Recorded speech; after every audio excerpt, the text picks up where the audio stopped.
Arbuste fruitier, la pépinière en faveur de la biodiversité. Salut les permapotes, salut Claire. Salut Corentin. On se retrouve aujourd'hui pour parler de la diversité alimentaire, mais avant ça, pourrais-tu te présenter? Moi c'est Claire Moquier. J'ai un petit accent du sud-ouest de la France, ça s'entend je crois. Donc j'habite actuellement à Elne. C'est une petite commune des Pyrénées-Orientales avec un climat très sec. Nous on est en situation de sécheresse. Et moi ce que je fais c'est que j'accompagne la commune dans sa transition écologique. Et donc on fait de la reforestation nourricière sur tous les espaces publics. Donc j'essaye de créer la dynamique citoyenne. On est en train de construire une pépinière citoyenne justement pour pouvoir approvisionner les différents jardins dans les différents quartiers. Et puis je travaille aussi à la forêt gourmande avec Fabrice Desjours. La forêt gourmande qui est un jardin forêt expérimental qui contient plus de 1000 espèces alimentaires sur 2,5 hectares. Et donc moi je m'occupe de gérer l'organisme de formation. Donc j'organise les formations et j'en anime certaines. Et j'anime aussi les formations cuisine, cuisiner son jardin forêt. C'est une de mes passions secrètes. C'est les recettes saines et avec des ingrédients locaux. Donc ça fait une dizaine d'années que je travaille sur ce sujet et c'est en fait ça qui m'a amené au sujet des jardins forêts. Moi j'avais des petits problèmes de santé qui ont fait que j'ai eu besoin de repenser complètement mon alimentation à partir de produits vivants, frais, très énergétiques. Et à un moment, je suis tombée sur le concept des forêts comestibles et je me suis dit mince, mais c'est exactement ça dont j'ai besoin pour ma santé. Et donc au final, j'ai coécrit 2 petits livres de cuisine du jardin forêt avec Fabrice Desjours. Et puis à mes heures perdues, je coordonne aussi les réseaux d'agriculteurs et de restaurateurs via mon activité dans le mouvement Slow Food.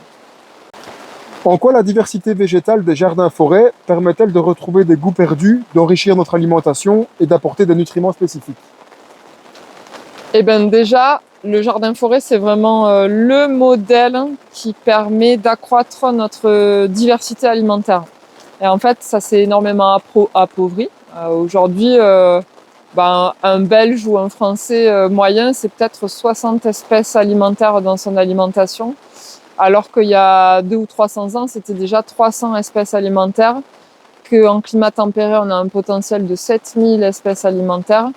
Et donc, le jardin-forêt, de par sa diversité, ça nous encourage à découvrir des nouvelles saveurs, des nouvelles couleurs. Et en fait, c'est des productions qui sont étalées sur toutes les saisons. Donc, au mois d'avril, on ne va pas du tout manger la même chose qu'au mois d'octobre.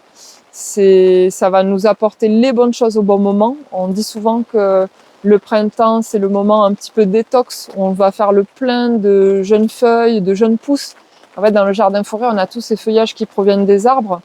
Par exemple, les bourgeons, les jeunes bourgeons de noisetiers, de ronces, les jeunes pousses d'agrumes, les jeunes feuilles de chêne, les jeunes feuilles d'aubépine. Les feuilles de vigne, les feuilles de lavater. En fait, il y a tout un cortège de plantes comme ça qui va nous apporter du feuillage qui sont très tendres au printemps. Ça nous détoxifie de l'hiver où il fallait emmagasiner plutôt du gras pour passer l'hiver. Ensuite, on arrive avec les petits fruits rouges de fin de printemps. Alors, les cerises, les caseilles, les groseilles, le ragoût minier. Les fraises, les framboises, c'est plein d'antioxydants, de vitamines. Après, on arrive sur des choses un peu plus gourmandes en été. Et puis, à l'automne, on termine par le solide, les fruits à coque qui vont bien se conserver tout l'hiver. La châtaigne, le gland, les noisettes, tout ça. Donc, en fait, c'est hyper diversifié. Alors, c'est diversifié aussi en termes de typologie de production, puisqu'on a donc ces fruits à coque dont je viens de parler, qui peuvent être hyper gourmands. C'est-à-dire que c'est des sources de lipides, c'est aussi des sources de calories. Tout le monde connaît la purée d'amande ou la purée de noisettes qu'on utilise un peu en alternative à la pâte à tartiner. Ça, on mange une cuillerée et on se sent comblé. Et ça peut paraître cher quand on les achète dans le commerce. Effectivement, un pot de 500 grammes, c'est peut-être 30 €. Sauf que on a juste besoin d'une toute petite quantité pour se sentir complètement comblé. Et le jardin-forêt, ça va amener ça, c'est-à-dire la possibilité de produire ces choses-là de manière très simple, hein, parce que le noisetier, par exemple, ici, je pense qu'il n'y a aucun problème. On a de l'eau, on a un petit peu de lumière, donc on a forcément plein de noisettes plus ou moins grosses. Et on peut faire sa propre pâte à tartiner, sa purée de noisettes. Pareil avec les noix de pécan. Je suis sûre qu'il y a des pacaniers précoces qui poussent très bien en Belgique dans les sols un peu profonds et frais. Et ben la noix de pécan qu'on achète au magasin bio, c'est 50 € le kilo. La noix de pécan qu'on va récolter dans son jardin forêt au bout de quelques années, ben, ça sera gratuit, ça sera hyper abondant, c'est très généreux. Donc au niveau nutritionnel, on n'est pas sur juste un indicateur de calories alimentaires, on est aussi sur des indicateurs de micronutriments. C'est que des choses qui poussent sur des sols vivants, qui sont hyper riches en micro-organismes. On voit, c'est des feuillages qui sont verts, denses, donc ça indique que c'est hyper chargé. C'est vrai que quand on le sent vite, hein, on compare une laitue qui a son feuillage un peu pâle, un peu vert clair, avec des orties ou de l'ail des ours, rien à voir. Déjà, la pigmentation, ça montre que dans les deux dernières propositions, il y a beaucoup plus de micronutriments. Donc, on se sent comblé avec moins de choses. On a des protéines, donc en source de protéines, on peut retrouver le tilleul, les feuilles de tilleul qu'on peut réduire en farine, on peut faire des pestos, on peut les intégrer dans des cakes, des orties, etc. On a aussi tout ce qui est lentilles d'eau, qui contiennent plus de, je crois, autour de 40% de protéines avec tous les acides aminés essentiels, donc hyper riche en protéines. Donc ça, pareil, la lentille d'eau, elle est invasive en fait. Il suffit d'avoir une petite mare, un petit récipient et hop, elle est très généreuse. Donc on la ramasse, on peut la faire sécher. Derrière, c'est des choses qu'on consomme plutôt cuit parce que c'est dans des eaux stagnantes. On a les sources de gras, donc ce que je viens de citer avec les fruits à coque. On a des ressources qui sont hyper glucidiques. Je peux parler par exemple de l'igname de Chine, les plantes tubercules là, ou même le topinambour. Donc tout ça, on peut le manger cru, cuit, lacto-fermenté, même sous forme de fécule, sous forme de farine, en dessert, en plat. Donc au final, moi je me sens facilement comblée. Il y a un ingrédient qui me comble encore plus, mais je le garde pour la question suivante. Quelle plante peu connue ou oubliée des jardins-forêts pourrait enrichir notre cuisine quotidienne? Eh bien, j'ai bien peur que la réponse soit très très simple. Donc moi, une de mes plantes favoris, en tout cas celle que je travaille le plus, c'est le gland de chêne. Les chênes, il y en a absolument partout. Vraiment, ils nous entourent de partout. C'est une ressource qui est oubliée. C'est-à-dire qu'il y a des traces de consommation de gland de chêne dans à peu près tous les pays de l'hémisphère nord. Et encore actuellement, il y a des pays qui ont encore une filière. Par exemple, en Algérie, ils produisent le couscous de gland qu'on peut retrouver dans des épiceries, même en France, des épiceries algériennes. En Corée, ils produisent la fécule de gland. C'est encore plus fin que la farine et elle est gélifiante, donc ça permet de produire des petites gelées qu'on peut assaisonner soit en salé, soit en sucré. En sucré, moi je suggère de mixer avec un fruit du jardin forêt et ensuite de le faire gélifier avec la fécule de gland et on obtient une gelée par exemple de cynorhodon ou une gelée de kaki juste avec la fécule de gland et pas avec de l'agar-agar qui vient de loin ou de la pectine. Au Portugal, en Espagne, c'est en train de revenir vraiment au goût du jour. En Mexique, il y a aussi une filière de consommation. D'ailleurs, c'est intéressant, en Mexique, ils coupent la pointe du gland parce qu'ils disent que c'est là où il y a le plus de tanins. Et c'est vrai que c'est ça le souci qu'on a dans les glands de chêne, c'est les tanins qui font qu'on ne peut pas les manger crus comme ça. C'est amer, c'est âpre, c'est astringent et c'est indigeste. Donc il y a un processus de lessivage des tanins, ils sont hydrosolubles. Et donc on peut le faire à chaud avec plusieurs cuissons successives. On peut le faire à froid en trempant les glands une dizaine de jours dans un cours d'eau ou alors dans des bocaux et on change l'eau régulièrement et plus on les broie finement, plus l'extraction des tanins va être rapide. On peut rajouter un petit peu de bicarbonate de soude pour monter le pH et ça va accélérer l'extraction des tanins. Et on peut aussi faire la torréfaction qui permet de réduire aussi ces tanins-là. Et c'est d'ailleurs assez connu puisqu'on trouve, on parle, les gens entendent parler du café de gland. Et il y a d'ailleurs une petite boisson là dont j'ai oublié la marque qu'on trouve aussi qui est une alternative au café avec plusieurs ingrédients dont le gland torréfié. Donc le gland de chêne c'est hyper nutritif puisque pour 100 grammes de gland on est entre 400 et 600 kilocalories en fonction des espèces et des variétés. C'est hyper riche en glucides mais c'est aussi très riche en lipides puisqu'on peut avoir jusqu'à 35 grammes de lipides pour 100 grammes, ce qui nous permet de faire de la pâte à tartiner. Donc moi j'appelle ça le Nutella, la pâte à tartiner du futur. Ouais, c'est pas la pâte à tartiner de déforestation de l'huile de palme à Bornéo, c'est la pâte à tartiner qui reforeste, qui est accessible là localement, une ressource gratuite. Puis on peut faire de l'huile aussi, hein. Je pense qu'au Maroc il y a des traces de fabrication d'huile à base de glands de chêne. Donc ce qu'on peut faire dans les jardins forêts, c'est introduire des chênes à glands doux qui sont naturellement pétaniques. Il y en a pour tous les terrains et tous les climats, c'est que chaque terrain a son chêne à glands doux. Dans le sud de la France, on va plutôt mettre du Quercus rotundifolia qu'on va trouver naturellement en Espagne, ou alors du chêne liège sur les milieux un petit peu acides aussi qui est très pétanique, et du chêne grec, du chêne algérien, du chêne de Californie, alors que dans le nord de la France ou en Belgique, on va plutôt partir sur du chêne macrocarpa, le chêne nord-américain. Et là, il y en a toute une gamme dont on peut retrouver, je pense, dans certaines pépinières. Je crois qu'en Belgique, il y a la pépinière Pavia qui doit en proposer. Et puis, il y a les chênes de Caux aussi en Normandie. Donc voilà, moi, mon petit ingrédient oublié, mais vraiment oublié, c'est le gland de chêne. Et d'ailleurs, j'adore dire aux gens qu'aujourd'hui, je gagne ma vie en partie en faisant bouffer des glands aux gens. Et donc ça montre à quel point on s'est quand même déconnecté de ce qui nous entoure, tout simplement. Hein. Voilà, ça va nous amener à une autre question, je crois, que tu vas me poser tout à l'heure. Pour quelqu'un qui souhaite diversifier son alimentation, grâce aux plantes du jardin forêt, par où commencer concrètement ? C'est vrai qu'on peut être facilement perdu dans le domaine des jardins forêts. Déjà rien que quand on plante un jardin forêt, on peut être facilement perdu parce que c'est tellement diversifié, c'est des systèmes qui sont tellement complexes et il y a tellement de paramètres à prendre en compte sur les plantations. Les besoins en lumière, les besoins en eau, le type de sol, le pH du sol, les bonnes associations entre les plantes, donc on se retrouve déjà perdu à cause de ça.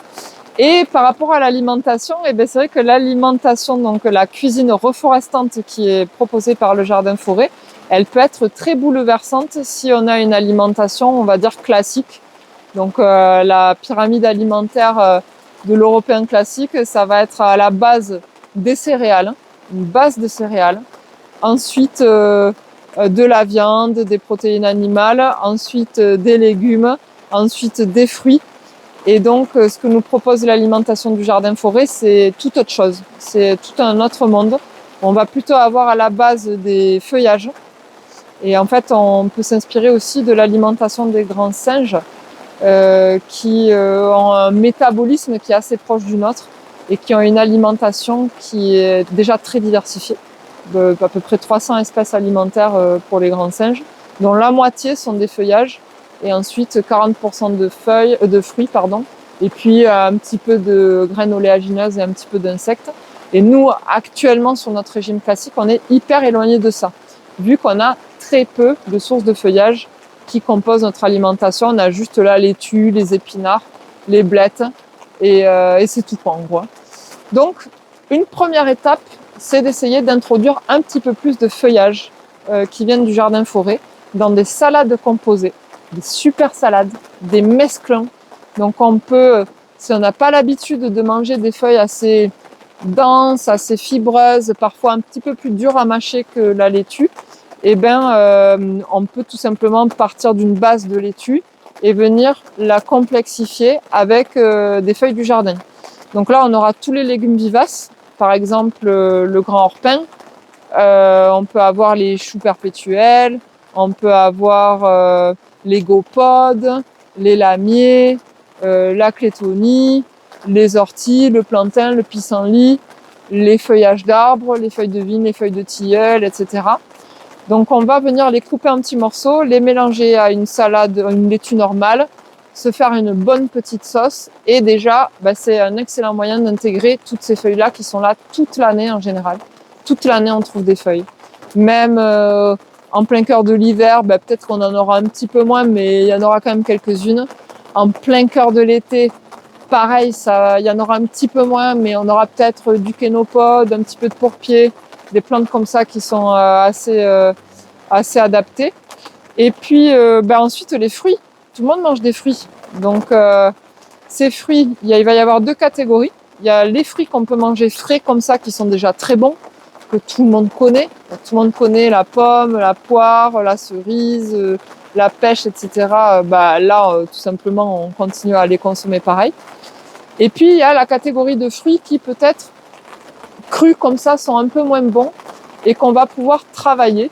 Alors, c'est vrai que moi, je suis pas hyper fan des confitures, hein, parce que c'est hyper sucré. J'aime pas manger des trucs trop sucrés, trop cuits.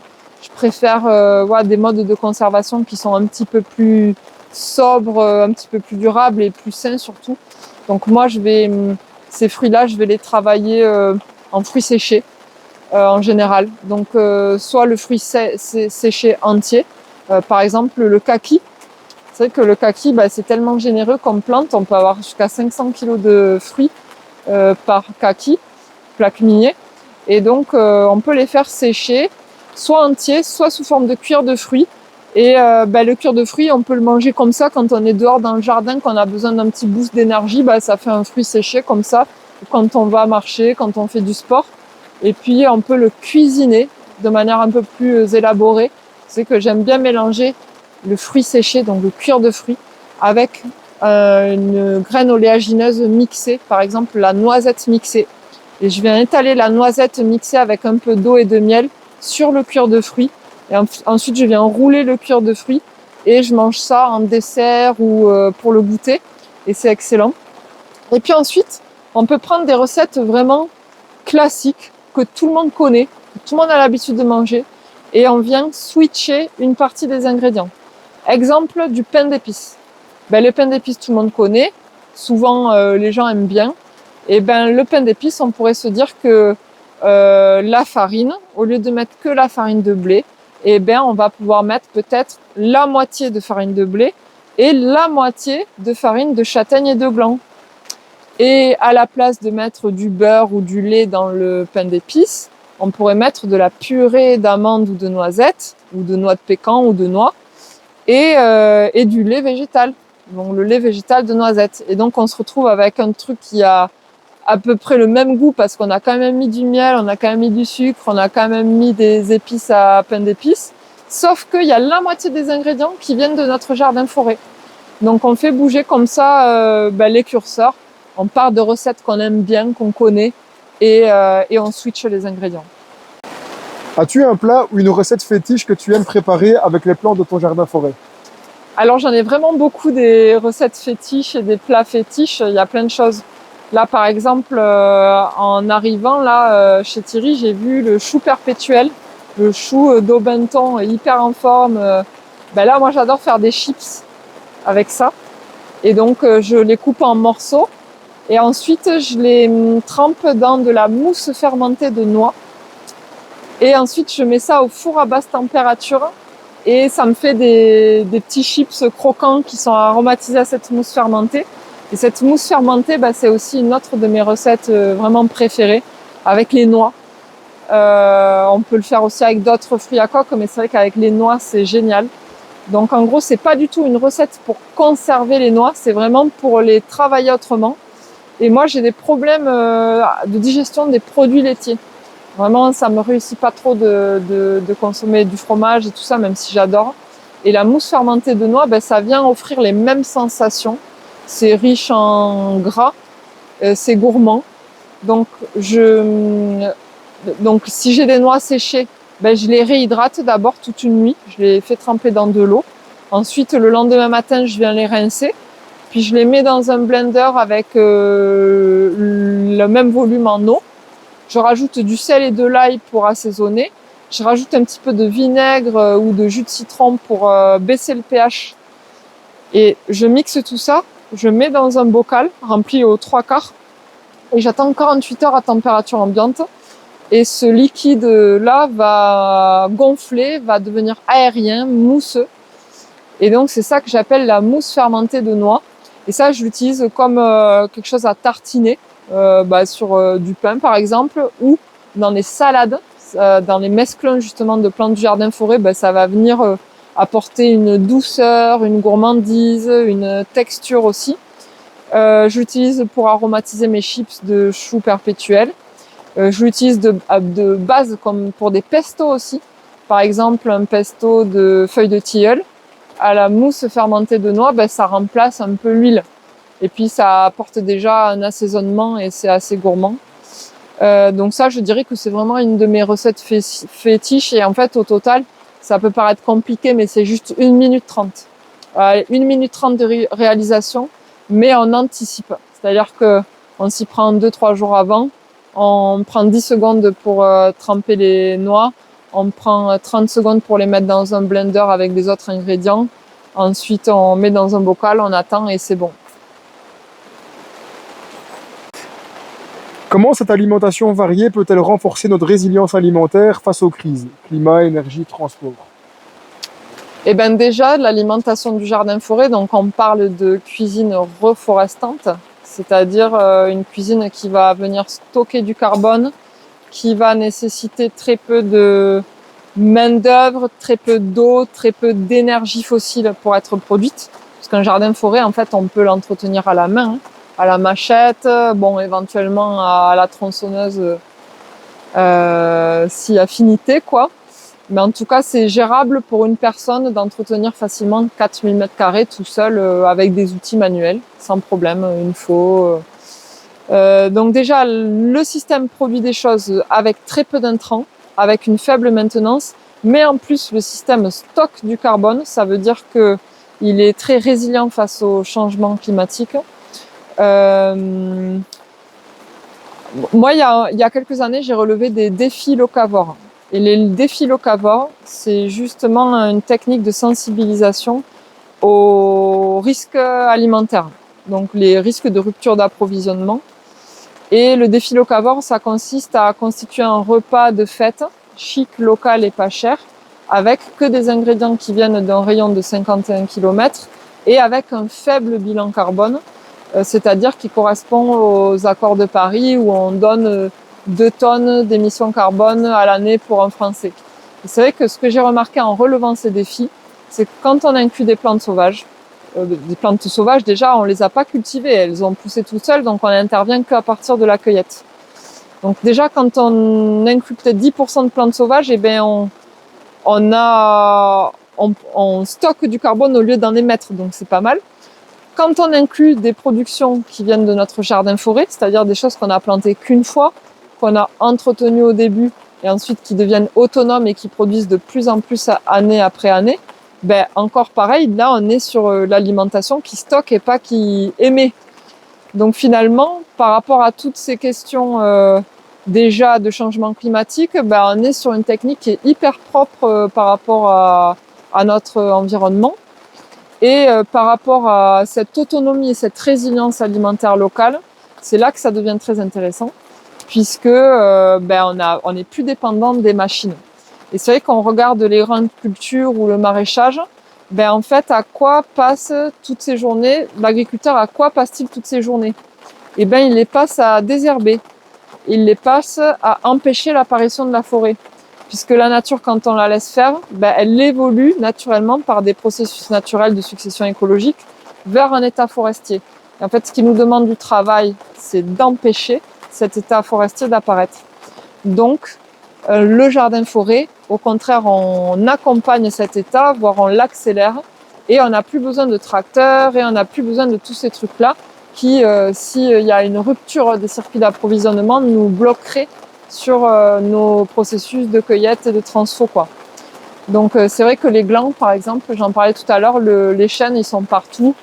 On n'intervient qu'au moment de la cueillette. On n'a pas eu besoin, comme le blé, de préparer le sol, de le labourer.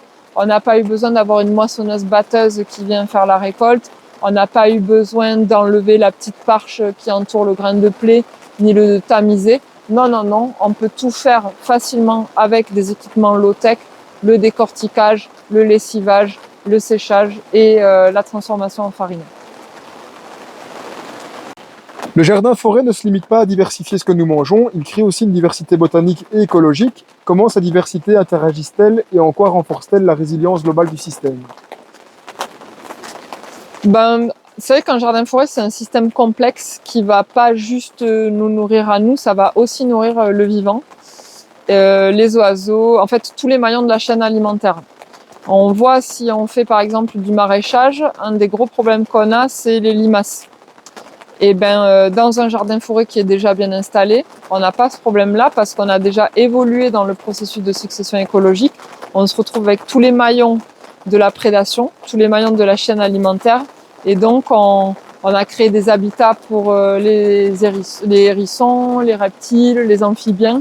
Et donc, il n'y a personne qui est en surpopulation. Ces animaux-là, ils sont hyper utiles parce qu'ils constituent aussi une biomasse et une source de matière organique. Ils mangent, ils défèquent, ils meurent aussi dans le système. Et c'est important de les laisser là et de leur permettre de vivre parce qu'un petit hérisson mort, par exemple, dans ses os, il y a du phosphore qui, grâce au réseau mycorhizien, va être transmis aux plantes qui en ont besoin. Alors qu'en agriculture classique, le phosphore, c'est un élément limitant.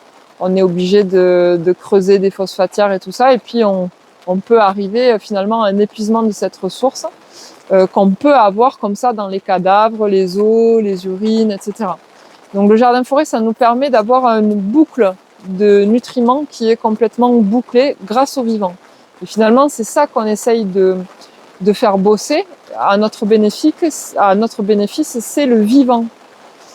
On cherche à créer les conditions pour avoir une sorte de fertilité biologique.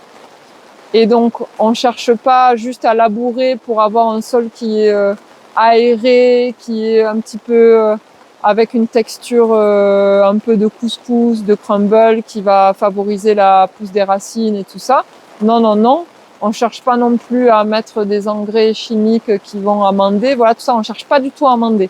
Le seul truc qu'on cherche, c'est à avoir les bonnes conditions pour que tous les micro-organismes, les vers de terre, etc. puissent vivre, s'exprimer et faire le travail à notre place. C'est eux qui vont arroser, c'est eux qui vont fertiliser. Pour qu'ils vivent, il faut qu'il y ait déjà un apport de carbone. Donc il faut un apport de biomasse carbonée, de feuillage, de branchage qui vont venir nourrir les champignons. Ensuite, il faut qu'on ait un sol aéré. Et donc, quoi de mieux que des racines vivantes? D'avoir des racines vivantes très densément partout sur le système, qui sont complémentaires, donc pas les mêmes. Si on a que les mêmes systèmes racinaires qui sont à la même profondeur, ils vont se faire compétition entre eux, ils vont avoir besoin des mêmes choses. Mais par contre, si on a des systèmes racinaires qui sont très différents, des familles de plantes différentes, au contraire, ils vont s'entraider.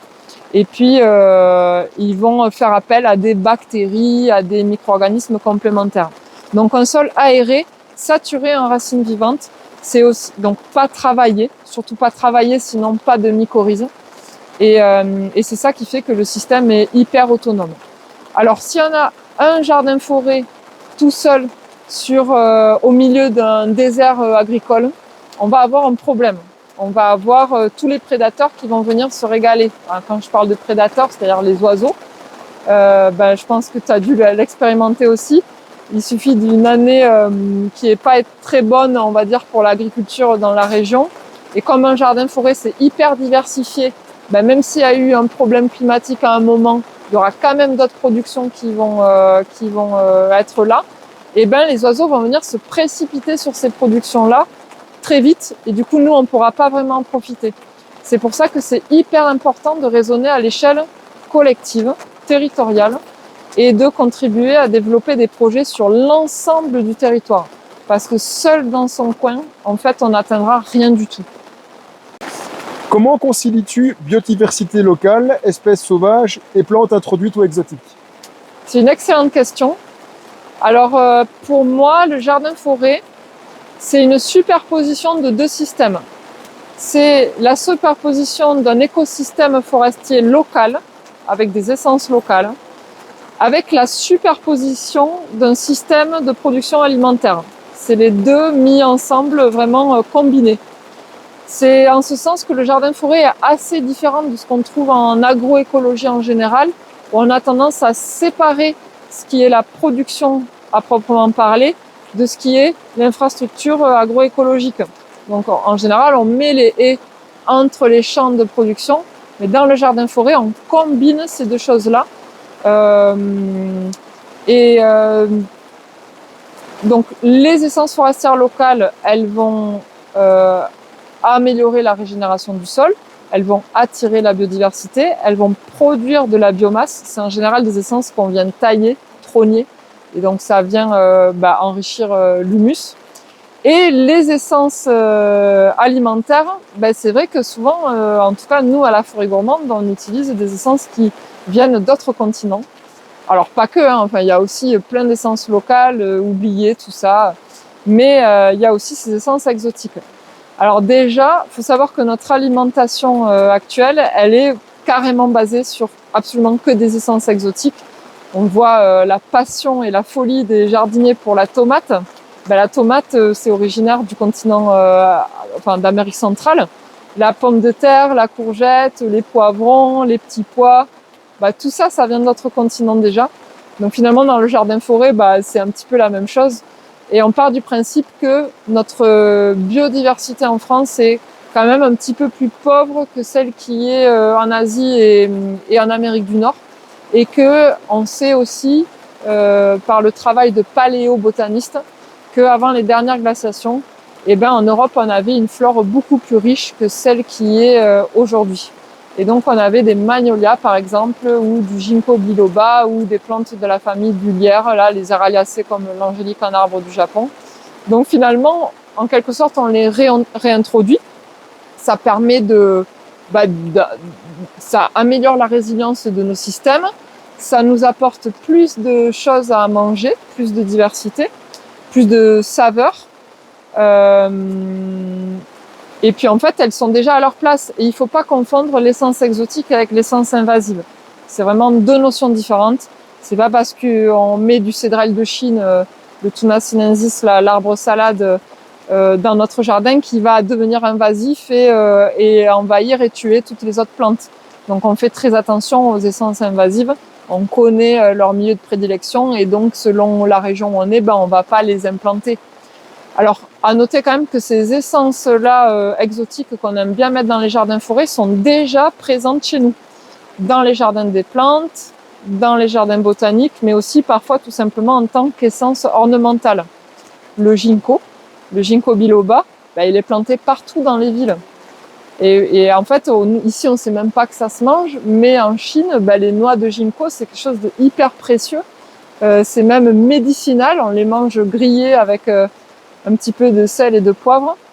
L'arbre salade, là, le Tuna sinensis, il est planté par les paysagistes sur des ronds-points ou dans des jardins vraiment en tant que plante ornementale. Et en Chine, il est cultivé commercialement dans des grands champs pour faire des jeunes pousses, du pesto, des poudres.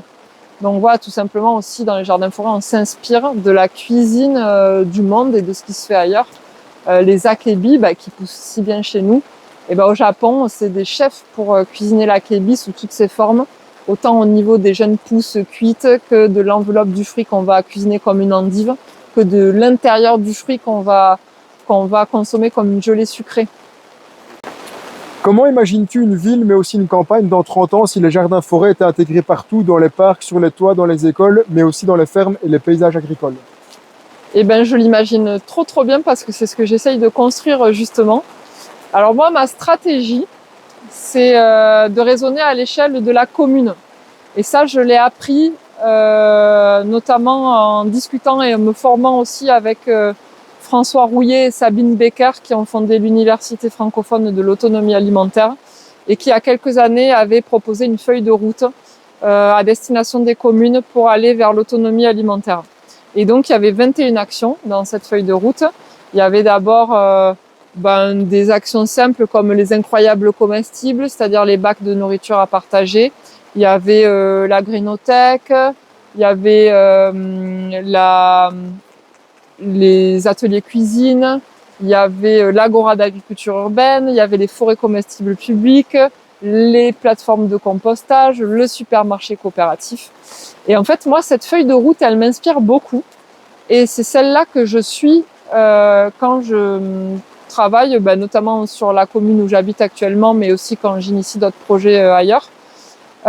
C'est que je mets en place chacune de ces actions. Donc, je mets en place déjà des petits jardins-forêts sur l'espace public, sur des endroits centraux, c'est-à-dire des espaces qui sont très circulés, où les gens passent, ils peuvent voir ce qui se passe. Donc, on fait comme ça un petit espace de démonstration sur 400 mètres carrés.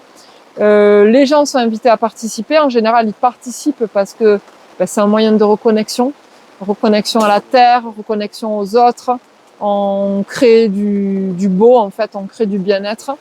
Et puis, une fois qu'on a cet espace-là, central, visible, accessible, vitrine, on a fédéré suffisamment de gens pour aller faire un autre projet ailleurs dans un autre quartier. Ou alors qu'il y ait des gens dans notre quartier qui carrément se proposent pour faire le même projet dans leur quartier. Et dans ce cas, ils bénéficient très rapidement du retour d'expérience et des coups de main de ceux qui ont travaillé sur le premier projet. Donc, nous, aujourd'hui, à Elne, dans ma commune, on en est à 12 jardins. On en est à 12 jardins sur les espaces publics qui vont d'une surface de 200 mètres carrés à 4000 mètres carrés. Donc, c'est sur des programmes, c'est-à-dire c'est des jardins avec des objectifs qui peuvent être différents. Il y en a qui sont vraiment gérés par les habitants, qui ont été plantés sur des parkings désimperméabilisés. Et puis, il y en a d'autres qui sont sur des espaces un petit peu excentrés et qui sont plutôt entretenus par les groupes qui viennent, les écoles, les jeunes du conseil consultatif de la jeunesse, etc. Donc l'idée, c'est de faire participer le maximum de monde sur ces espaces pour qu'ils découvrent et que ça leur donne envie. Donc ils peuvent goûter ces différentes productions, enfin ces différents trucs, par exemple les baies d'amélanche, les baies de chalef d'automne, ils peuvent fabriquer des pestos d'arbres salades. On organise des ateliers cuisine pour leur apprendre à cuisiner tout ça. Et puis derrière, en général, ça leur donne envie de planter aussi les mêmes choses chez eux. On est en train de construire une pépinière citoyenne là qu'on est en train de terminer, qui va permettre de baisser le coût des plantes pour les différents jardins, c'est-à-dire que c'est un outil mutualisé mis à disposition des habitants, des assos et des services techniques pour produire à fond et ne pas avoir à trouver des financements pour aller acheter toutes ces plantes. Et puis, une fois qu'on a mis en place ces projets-là qui sensibilisent, qui créent du lien, qui créent des vocations, on peut passer à des projets à vocation agricole, c'est-à-dire vraiment de productivité, c'est-à-dire qu'on a déjà testé les plantes. Par exemple, chez nous, on teste le prosopis, qui est un arbuste légumineuse qui produit une gousse qu'on peut consommer sous forme de farine sucrée et qui est vraiment pour région semi-aride. Et c'est vrai que nous, on est dans une région qui commence à avoir très très peu de pluie. Donc, on teste ces nouvelles productions, on les cuisine, on voit s'il y a un marché, s'il y a un besoin. Et derrière, ça facilite l'installation d'un projet à vocation commerciale. Donc on est en lien comme ça avec les agriculteurs qui peu à peu disent « Ah ben oui, moi je veux bien planter les chênes à gland doux. Déjà ça peut nourrir mes animaux, mais en plus je pourrais le valoriser sous forme de farine, etc. » Ça c'est un projet aussi sur lequel on travaille chez nous. C'est le montage de la filière de consommation des glands de chêne liège qui est justement soutenue par l'ADEME, l'Agence de la transition écologique en France. Donc c'est hyper sérieux, hein. Si l'ADEME me se dit les glands de chêne c'est une nourriture d'avenir, ça veut dire que peut-être c'est quelque chose à prendre au sérieux. Et donc ensuite on a ces productions agricoles, ça peut alimenter les cantines. Et un autre élément qui est hyper important dans ces villes du futur, c'est les ateliers de transformation communaux. C'est-à-dire que on a planté plein de trucs partout sur tous les espaces publics, maintenant ça peut se perdre, les gens ils peuvent ne pas trop savoir comment les utiliser. Donc il faut organiser la cueillette et la transformation en mutualisant les moyens de transfo. Donc pour moi ça c'est une étape indispensable. Donc ce sera la prochaine chose qu'on va construire après la pépinière citoyenne. Et en fait, voilà, pour moi, les villes du futur, ça commence par le jardin-forêt collectif sur l'espace public qui crée des vocations. Et justement, donc, en fait, pour moi, les villes du futur, ça commence par la création de jardins-forêts sur les espaces publics à vocation pédagogique et sociale. Et tout à l'heure, j'ai visité ton projet, Samuel, que tu as lancé il y a quelques années. Ouais. Et peut-être que tu peux nous présenter. Ouais, alors c'est un jardin-forêt sur terrain communal, donc la commune d'Arlon. Donc c'est aussi à but expérimental, donc on expérimente des choses. Et il y a plusieurs sous-objectifs dans le projet. On a un secteur dédié à la démonstration de produire notre nourriture autrement à destination des agriculteurs. Donc dans quelques années, si un agriculteur veut diversifier sa façon de faire, diversifier ses productions, il pourra avoir un exemple local à proximité de chez lui. Il y a une zone par exemple qui est humide sur le terrain, on va plutôt que d'essayer de lutter contre cette humidité, on va plutôt essayer de la valoriser, créer des mares et mettre des plantes qui aiment bien avoir les pieds dans l'eau. Et on a une zone vraiment un peu plus organique où l'objectif c'est de tester d'augmenter le spectre de diversité possible dans les productions. Voilà. Et félicitations pour ce projet, parce que en fait c'est un art de lancer des dynamiques citoyennes. Il faut il faut satisfaire 3 critères. Il faut que les gens viennent avec le sentiment de se sentir utile, c'est-à-dire par des actions de plantation, d'entretien. Il faut qu'ils passent un bon moment, donc il faut qu'il y ait un côté vraiment convivial, un petit goûter, un petit repas partagé, un petit déj d'accueil, n'importe. Et il faut aussi donc ils se sentent utiles, ils passent un bon moment et ils apprennent quelque chose. Il faut qu'ils apprennent quelque chose. Ouais. Donc ça peut être pas mal aussi d'organiser des ateliers. Ouais. Par exemple, un atelier multiplication des végétaux, un atelier, pourquoi pas, greffe sur pied. J'ai vu qu'il y avait des petits prunelliers sauvages, pourquoi pas inviter quelqu'un qui s'est greffé, je crois qu'il y en a un derrière la caméra, pour montrer comment greffer des bonnes variétés de prunes sur les prunelliers. Ça peut être organiser des ateliers cuisine comme celui qu'on va faire demain. Ouais. Donc il faut en fait entretenir cette dynamique et il ne faut pas avoir peur de communiquer dessus aussi. C'est vrai que quand sur les réseaux sociaux, dans les journaux, on voit des gens qui sourient, qui ont la pêche parce qu'ils viennent sur ce projet, ça donne forcément envie à d'autres personnes de venir aussi et ça donne aussi envie aux communes, aux élus de soutenir ce type de projet. Et les écoles aussi. On a entamé un travail avec l'école voisine. Donc l'année passée, ils sont venus planter. Et cette année, ils vont venir planter, ils vont venir entretenir, ils vont venir observer. Et puis à terme, ils viendront récolter aussi. Comment on peut rejoindre le projet si on a envie? Alors il y a une page Facebook. On mettra les infos en bas de la vidéo à mon avis. Super. Pareil pour moi, vous pouvez retrouver les recettes sur le livre Cuisiner son jardin-forêt aux éditions Terrain. Et puis aussi à la Forêt Gourmande et sur le Food Forest Lab qui est mon petit blog.